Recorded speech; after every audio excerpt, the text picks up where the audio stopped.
అది 25 నెలలు. 20 దినాలు చేసారా? మీకు ఏమేమి రిజల్ట్ వచ్చింది? ఆవులు బాగా మెత్తనేస్తాయి, పాలు ఇంప్రూవ్మెంట్ అయితే ఉంటుంది. ఆవులు నిలిపోతుంటే బాగా వస్తాయి ఇట్లా. పాలు ఎక్కువ అవుతాయి కదా. ఏమున్నా ఇది ఉన్నా కూడా ఇంటికి పొడుగు ఉన్నా కూడా బాగా ఆవులు నిలిపి వస్తే బాగా రాలిపోతాయి.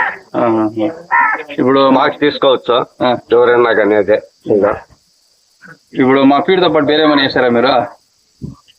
ఫీడ్తో అదొకటే వేసింది ఇక్కడ. అంతే కదా. ఎంత పాలు ఎంత ఇంప్రూవ్మెంట్ అయింది? 1 లీటర్ ఎక్కుతాయి. 1 లీటర్ ఎక్కింది. ఒక పూటకి 1 లీటర్ ఎక్కింది. ఓకే. ఇప్పుడు ప్యాడ్ బాగా వేస్తా ఉంది, గట్టిగా వేస్తా ఉంది? గట్టిగా వేస్తా ఉంది. ఇది మేత అంతా బాగా తింటా ఉందా? తింటా ఉండే కెడ్లు కూడా బాగా కొరికేస్తా ఉండే. కెడ్లు కూడా తినేస్తా ఉందా? ఓకే. ఇది ನೀರು ಬಾಗ್ತಾ ఉందా?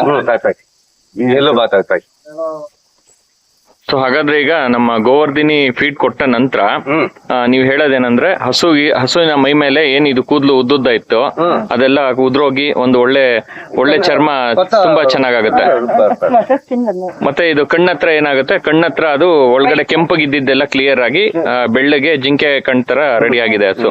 ಆಮೇಲೆ ಆಕ್ಟಿವಿಟೀಸ್ ಅಲ್ಲಿ ಚೆನ್ನಾಗಾಗಿದೆ. ಮತ್ತೆ ಹಾಲು ಇದು ರೈಸ್ ಆಗಿದೆ ಅಂತ ಹೇಳಿದ್ರಲ್ಲ, ಎಷ್ಟು ಒಂದ್ಸತಿಗೆ 1 ಲೀಟರ್ ರೈಸ್ ಆಗಿದ್ಯಾ? 1.5 ಲೀಟರ್ ಒಂದ್ಸತಿಗೆ ರೈಸ್ ಆಗಿದೆ. ಅಲ್ಲಿ ದಿನಕ್ಕೆ 2.5-3 ಲೀಟರ್ ಹತ್ತತ್ರ ರೈಸ್ ಆಗಿದೆ. ಓಕೆ. ಈಗ ಅಲ್ಲಿ ಮತ್ತೆ ಇನ್ನೊಂದೇನ್ ಪಾಯಿಂಟ್ ಹೇಳಿದ್ರಿ ನೀವು, ಸದ್ಯಕ್ಕೆ ಇವಾಗ ಗೋವರ್ಧಿನಿ ಬಿಟ್ಟು ಬೇರೆ ಎಲ್ಲವನ್ನು ನೀವು ಅಂದ್ರೆ ಈ ಇಂಡಿ ಬೂಸ, ಚಕ್ಕೆ ಬೂಸ ಎಲ್ಲ ಸ್ಟಾಪ್ ಮಾಡಿದೀರಾ?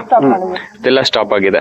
ಸೊ ಓವರ್ ಆಲ್ ಏನಂತಂದ್ರೆ ನಮ್ ಫೀಡ್ ಕೊಟ್ಟ ನಂತರ ನಿಮ್ಮ ಅನುಭೂತಿಯಲ್ಲಿ ಜನರಲ್ ಆಗಿ ಈಗ ಇನ್ಪುಟ್ ಕಾಸ್ಟ್ ಅಂತ ಏನ್ ಹೇಳ್ತೀವಿ ಅಂದ್ರೆ ನಿಮ್ ಖರ್ಚೇನಿತ್ತು ಅದು ಈಗ ಕಡಿಮೆ ಆಗಿದೆ.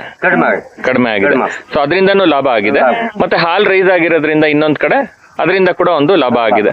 ಸೊ ಹಾಗಾದ್ರೆ ನೀವು ಜನರಲ್ ಆಗಿ ಈಗ ನೀವು ಒಬ್ಬ ಪ್ರಗತಿಪರ ರೈತರಾಗಿ ಬೇರೆ ಏನ್ ಹೇಳಕ್ ಇಷ್ಟಪಡ್ತೀರಾ ನಮ್ ಫೀಡ್ ಬಗ್ಗೆ? ನೇರವಾಗಿ ನಿಮ್ಮ ಭಾಷೆಯಲ್ಲೇ ಹೇಳಿ, ಪರವಾಗಿಲ್ಲ.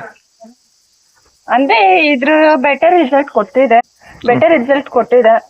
ಬಟ್ ನಮ್ಮಿಂದ ಇನ್ನೊಂದ್ 4 ಜನಕ್ಕೆ ನಾವು ಹೇಳ್ತೀರಿ, ಯೂಸ್ ಮಾಡ್ರಿ ಈ ತರ ಚಕ್ಕೆ ಬುತ್ತೆ ಏನ್ ಹಾಕೋಕ್ ಬರೀ ಅವ್ರಿಗೂ ಯೂಸ್ಫುಲ್ ಆಗ್ಲಿ ಅಂತ ನಾವು ಇದ್ವಿ. ಒಟ್ನಲ್ಲಿ ಹಸುವಿನ ಆರೋಗ್ಯ ನ್ಯಾಚುರಲ್ ಆಗಿ ಇಂಪ್ರೂವ್ ಆಗಿದೆ. ಮೇನ್ ಯಾಕಂದ್ರೆ ಹಸು ಇದ್ರೇನೆ ಡೈರಿ ಅಲ್ವಾ? ಸೊ ಅದರಿಂದ ಹಾಲು, ಹಸು, ರೈತ ಮೂರಕ್ಕೂ ಸ್ಯಾಟಿಸ್ಫೈಡ್. ಓಕೆ. ತುಂಬಾ ಧನ್ಯವಾದಗಳು. ತುಂಬಾ ಧನ್ಯವಾದಗಳು.